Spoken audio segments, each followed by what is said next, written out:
Hi, welcome back to the shop. This is another little shorty here. In the last video, I showed how to dimension this wood and make sure that everything is square to each other, flat, and untwist the boards by using the winding sticks. Now what I need to do is to make sure that these are all the same widths, because it's a picture frame and I want it all to be the same. So I'm going to show you a little trick that I'm going to do. In order to do this, I'm going to take all of the ones where they have a little knot on the bottom. Those are all going to be put in the same direction. So I'm only using the side that I like. And so all of the sides that I like are facing up. Now I have to go over here and I'm going to use the top of the table saw to ensure that these are all flush across the top. So join me. This is just a little trick to get them into the vise the way I want. So here I am. I'm going to clean off this surface here and make sure it's nice and flat. I like to use that as a flat surface often enough because it is. I could use my granite too, but this works better. And what I'm going to do is I want to make sure this is all flush, because I'm going to plane off anything that's a discrepancy here, because I want them all the same thickness and there's a little variance. But I have to get them in the vise. So here's my little trick for doing that. I put the part that I like and is finished, and I turn them upside down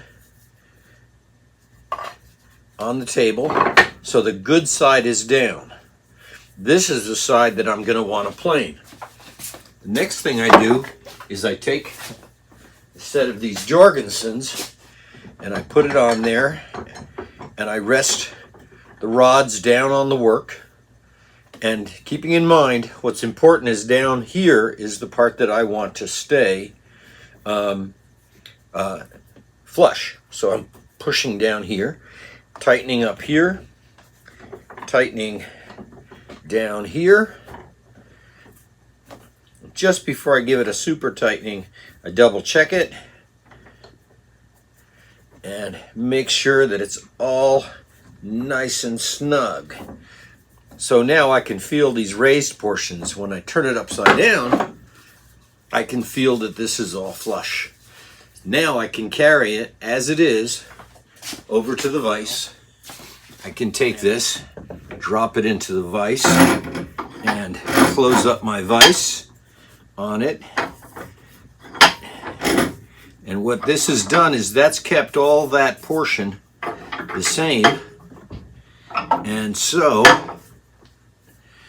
now that that's done and tight, I can loosen these, let this go, and I'm flush at the bottom, flush at the bottom. And this part here that needs to be planed off, I can come back and plane off, but I'm not going to use that same Miller's Falls that I used. I'm using the 4.5 Stanley, which you saw that I had to do a little bit of sharpening and tweaking it to get it where it needs to be. But now I can come along here and take this level down to that level, and that will mean that they're all the same thickness when I go to put them together as a frame. Of course, there's still some other steps in there, but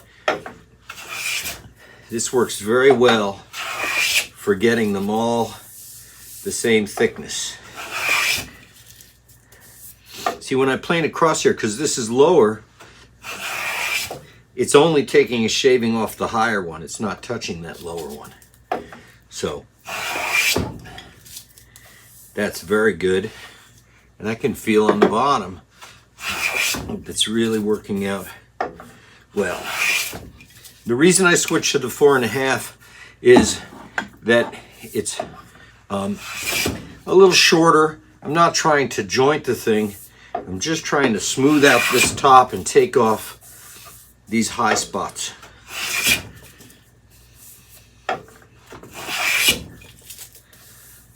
That is feeling very good. Check here, still good. And so we can take off a little bit there.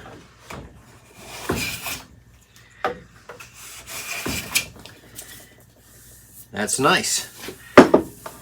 So we can stop now, and these should all be the same thickness. So we put it on the table, nice and flush across here. That's good.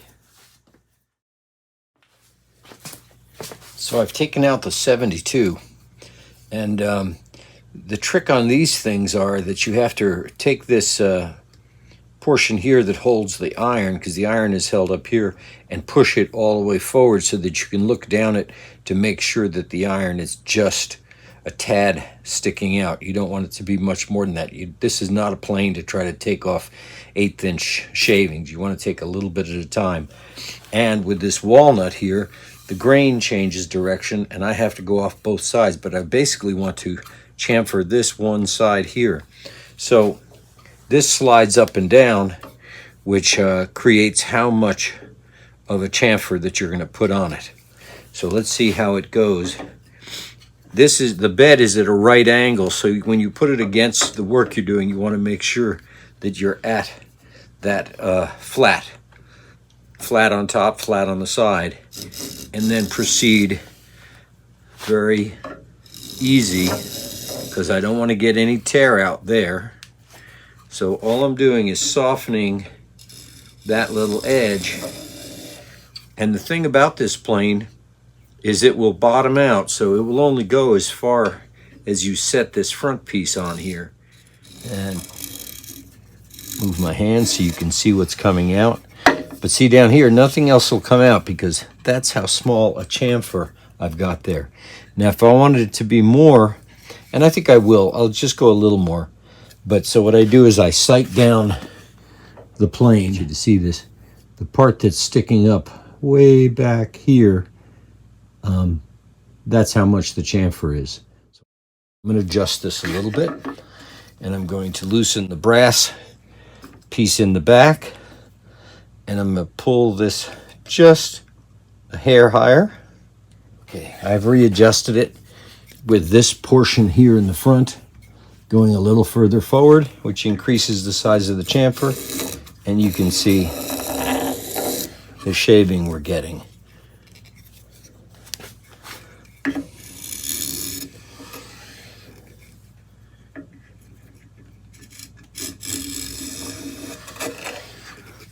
And see, you won't get any more than that.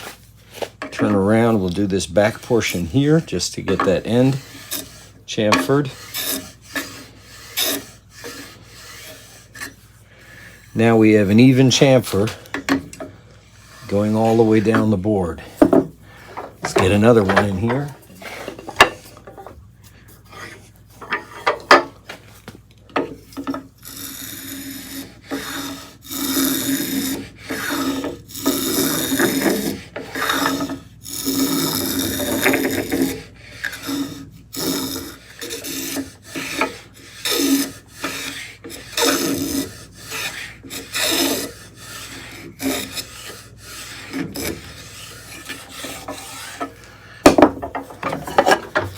That's it. And now we have a chamfer back here and a molding in the front. I've already put on because I wanted to do that first. Now the chamfer, and then so now we're starting to develop the profile for the molding. So here are the pieces, and I've rabbited back here this way, so now that's the shape of them. And they'll be configured this way. Get these together. Unfortunately, I couldn't use my my foot-powered miter cutter because the molding was too tall to fit behind those blades. The new modern ones of those in frame shops, the blade is on the outside, so you can do almost any height molding, but this is restrictive.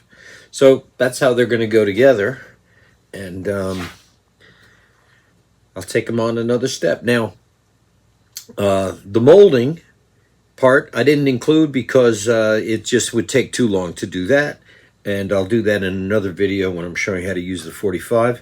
But that's pretty much it. I just wanted to show those two things, and I hope you enjoyed the little video. Trying to make some of these shorter because I was told that people don't always watch them all the way through. So, so this is what I'm doing, and I'll continue. I got to glue it up. I got a little sanding to do, a little mild sanding, and put it together. Then I have to cut some glass. I hope you've enjoyed this little project. I'm almost done with it, and until I see you again, everybody, take care of yourselves.